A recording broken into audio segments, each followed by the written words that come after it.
یہ میرے دادا جان اور دادی جان ہیں۔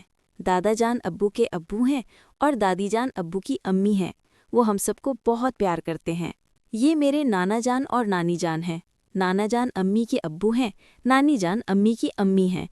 ہم جب ان کے گھر جاتے ہیں وہ ہمیشہ خوش ہوتے ہیں۔ آج عید کا دن ہے، ہم سب بہت خوش ہیں۔ امی نے نئے کپڑے دیے، زارا نے گلابی فراک پہنی اور میں نے نئی ٹوپی لگائی۔ دادا جان، ابو اور تایا جان کے ساتھ ہم عیدگاہ جا رہے ہیں۔ سب کے چہرے خوشی سے چمک رہے تھے۔ ہم نے نماز پڑھی اور اللہ کا شکر ادا کیا۔ نماز کے بعد سب نے ایک دوسرے کو عید مبارک کہا۔ دادی جان نے ہمیں عیدی دی۔ ہم سب ہنس رہے تھے، خوشی سے دل بھر آیا۔ نماز کے بعد ہم نانی کے گھر گئے۔ وہاں ماموں جان اور خالہ جان کے بچے بھی آئے ہوئے تھے۔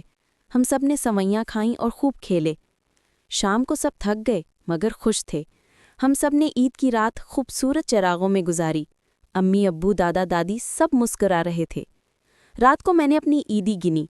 مجھے بہت خوشی ہوئی، لیکن سب سے بڑی خوشی یہ تھی کہ آج ہم سب ایک ساتھ تھے۔ الحمدللہ۔